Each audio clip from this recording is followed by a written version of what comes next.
Hey guys, this is part 2 of my evolution of skills videos, where I'm talking about the updates to skills and how skills have changed since the beginning of Old School, mostly about the XP rates and time to 99. And so I went over a lot of the skills in the first video, so if you want to see more skills, go ahead and watch that, and let's get into this video.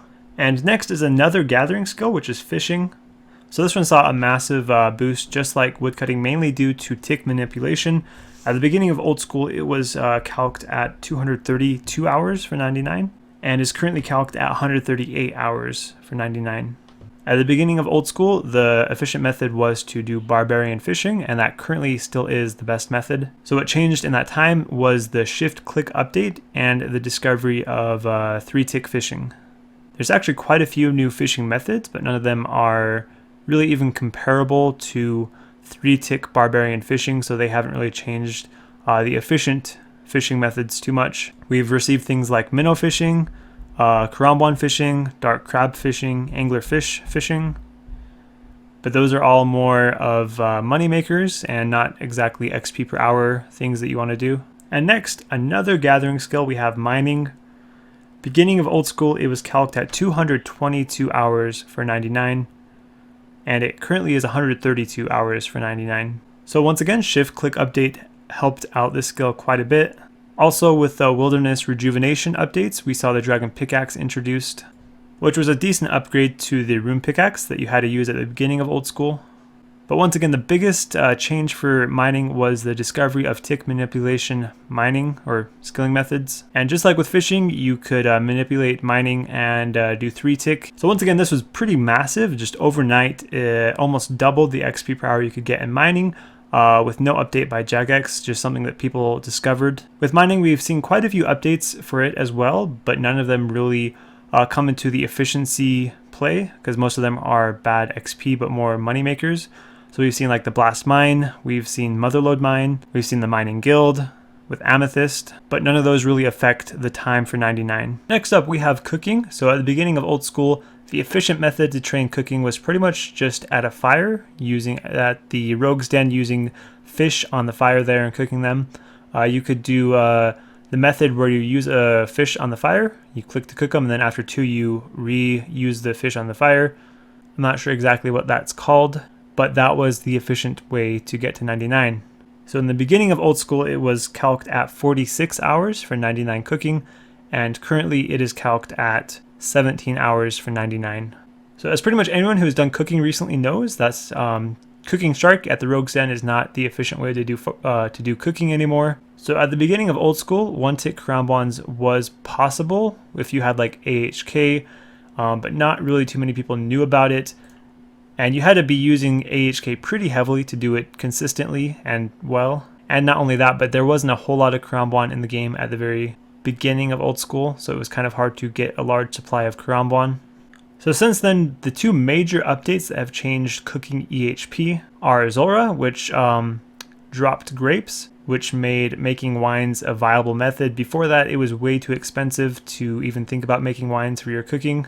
The time it would take to make the money to pay for that was greater than the time that you would save by making the wines. Also, we saw a recent update that made it so that 1-tick karambwans isn't very difficult anymore. You no longer have to abuse AHK to do it consistently. And both of those methods are a lot faster than cooking shark at the Rogue's Den. And next we have smithing. So this one, the way you train it has changed a lot. So at the beginning of Old School, the efficient way to train smithing was actually to superheat gold ore. That probably sounds pretty weird for anyone who just started playing recently, but that was how you train smithing. You just superheated gold ore at the bank. This would allow you to finish off both magic and smithing. So at the beginning of Old School, it was calced at 127 hours for 99 smithing, and currently it is 32 hours for 99 smithing. At the beginning of Old School, Blast Furnace was pretty dead. They have made quite a few updates to Blast Furnace. They put a bank in there that wasn't originally there. They've also added dwarfs that basically run the system for you, and it's made it so it's a pretty overpowered thing compared to what we had at the beginning of Old School. Also, they introduced the infernal pickaxe, which gives you passive smithing XP while doing mining. Currently, the efficient method to train smithing is to use gold ore at the blast furnace. And things like stamina potions and graceful have helped to make Blast Furnace even more viable as well. And the next one is massive, which is Fletching. So originally at the beginning of Old School, it was calced at 64 hours for 99, and currently it is calced at 0 hours for 99. So once again, one of the massive things with Fletching that changed it is the economy. Originally, you wanted to do magic longbows and other longbows to make you a little bit of extra money to pay for other skills, and because there wasn't really any other option that was affordable at that time. But because it is easier to make money now, arrows are now a possibility, as well as broad arrows and broad bolts and darts. Darts were not really possible in the beginning because there wasn't too many people using darts. The blowpipe didn't exist. So when Zolar was released, that was a very big change because suddenly darts became very valuable and lots of people wanted to buy them and use them, which meant that you could buy the supplies to make the darts and you could sell the darts much easier. So originally you wanted to make longbows for Fletching, and currently you make darts for Fletching, and you can make darts while doing combat or a bunch of other different activities, so you actually spend 0 time on specifically Fletching. Next up is Prayer. So at the beginning of Old School, it was calced at 26 hours for 99, and currently it is calced at 9 hours for 99. So the major changes for Prayer were the altar update in the wilderness. You can use bones on an altar, the Chaos altar up at 30 something wilderness, which has a 50% chance of not using your bone, and then you can unnote your bones at a guy right next to the altar. Also, if you're doing it in your house, we have had updates that made it so your house has a faster loading time. So every time you go back into your house, it loads quicker and you can continue with your prayer training quicker. And the biggest update of all was the introduction of Vorkath and Superior Dragon Bones, which give much more prayer XP than the previously commonly used Dragon Bones. Dagonoth Bones were a thing since the beginning of Old School, but they were very hard to come by because we didn't have the diaries, so you couldn't get them as a noted drop. And so they are far too expensive to actually use if you're being efficient. The time spent to get the money to pay for them did not justify using them. And finally, we're on to the 2 final skills that have been devalued the most since the beginning of Old School. You could say Fletching was devalued more since it's now 0 time, but it was a pretty fast skill in the beginning anyway. These 2 skills were the hardest skills in the game, and now they have been turned into not very hard skills. So we'll start off with Slayer, and with Slayer we're going to be talking about all of the combat skills as well. So at the beginning of Old School, it was calced at about 550 hours for 99 Slayer, plus all combat 99s, and currently it is calced at more about 440 hours for 99 Slayer and all combat 99s.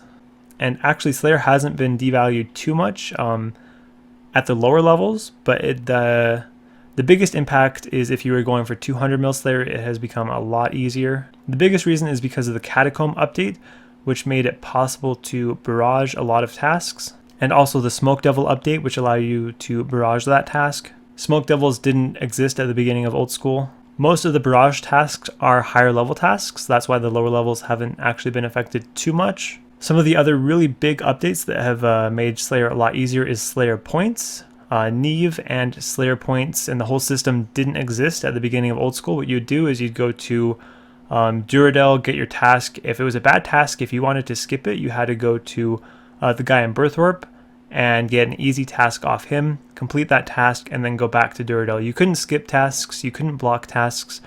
There wasn't any of the rewards that you can get off of the points. You couldn't get a Slayer helmet. You couldn't extend tasks.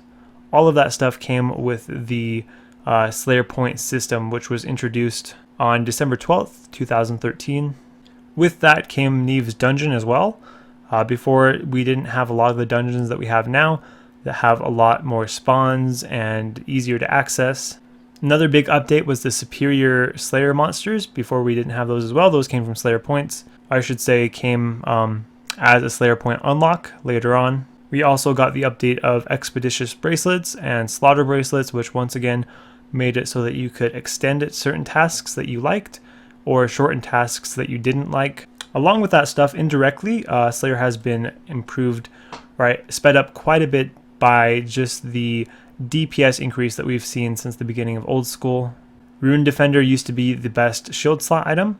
Rune Boots used to be the best boot items. Now we have Primordials and the Avernic Defender. A Whip used to be the best weapon. Now we have the Rapier.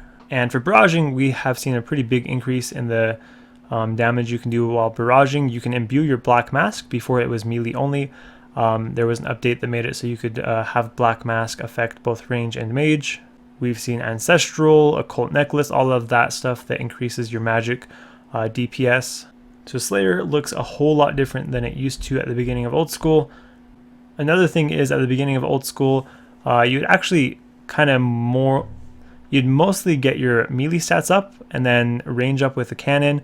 You didn't really get any magic experience from Slayer. Currently, you actually get past 99 range and past 99 magic off 99 Slayer, and then you get around 90 attack, strength, and defense off 99 Slayer. And then you go and train your attack and strength and defense in Nightmare Zone, where you can get upwards of 160k XP per hour. For magic training at the beginning of Old School, you'd get it through Superheating and through Magic Imbue.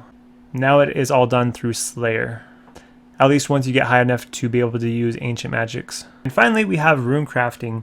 So at the beginning of Old School, it was calced at about 500 hours to get to 99, and currently it is only 202 hours for 99, so that is a pretty big decrease in time it takes for 99. And the biggest reason of all for the change in runecrafting is due to the economy. At the beginning of Old School, what you would do is you would get runecrafting up and make money from it, and that would be what you would fund, or that's what you would use to fund all your other skills and buyables. Runecrafting was the best money in the game. There wasn't any of the overpowered bosses that we have now, and nature runes were worth quite a bit back then. So it was considered efficient to do nature runes from 91 all the way up to 99. To do astrals from 82 until 91, and then it was common to do nature runes up to 82 or some other rune, maybe like death runes or double cosmics or something like that, before you could do double astrals. As the game is now, the best way to make money is through PVM. You don't want to do it through runecrafting anymore, so the best way to do runecrafting now is by making lava runes, which existed at the beginning of Old School. It wasn't super common knowledge like the very first year of Old School, because it wasn't really the efficient way to do it because you needed money.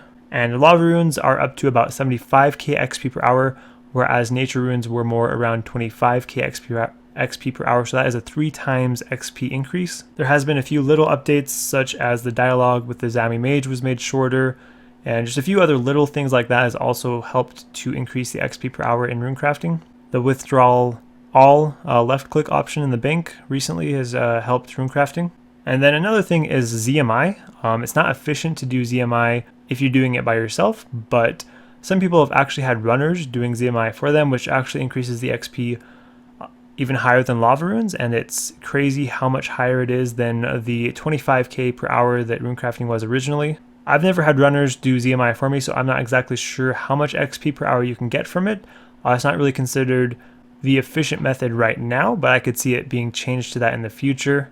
It does cost a lot of money because you have to pay the runners to do it for you. But I think I've heard XP rates around 150 or maybe even 200k XP per hour. So that's almost a 10 times jump from the original XP per hour. And now just a few little fun facts. So first of all, the original time to max a regular account was a little bit longer than the current time to max a Iron Man. Originally, it was about 2,500 hours, and currently it is about 1,500 hours to max a regular account. So that is 1,000 hours saved. It only takes 60% of the time that it originally took. In 1,000 hours, you could learn 2 languages, such as French or Spanish, or you could learn a harder language like Russian, and not just kind of learn it, but master it. According to Foreign Service Institute, they have like kind of a chart that shows how many hours each language takes to learn. It depends on your original first language that you learned, but if you are an English native speaker, you could learn those languages that I just said in that time. In 1,000 hours, for the federal minimum wage in the United States, you could make $7,250, or the minimum wage in Washington, you could make $11,500. In 1,000 hours, you could get a brand new account to 90 plus all stats. In 1,000 hours, you could max a tank 1 defense pure, a berserker pure, and a mid-level combat-wise. In 1,000 hours, you could kill 30,000 Zulra for 3.5 bill or more. You could solo 2,000 Chamber of Xerix for 5 bill or more. You could kill 27,000 Vorkath for 3.3 bill or more. So yeah, there's a lot of stuff you can do in the time that you now save on the way to max total. That's just kind of to put into perspective just how much time we're talking about here. These are pretty big numbers. And that is pretty much it for this video. I'm not going to really go into whether I think it's good or bad. If you watch my other videos, you probably already know, but that is it. Thank you for watching. Hope you enjoyed. See you in the next video.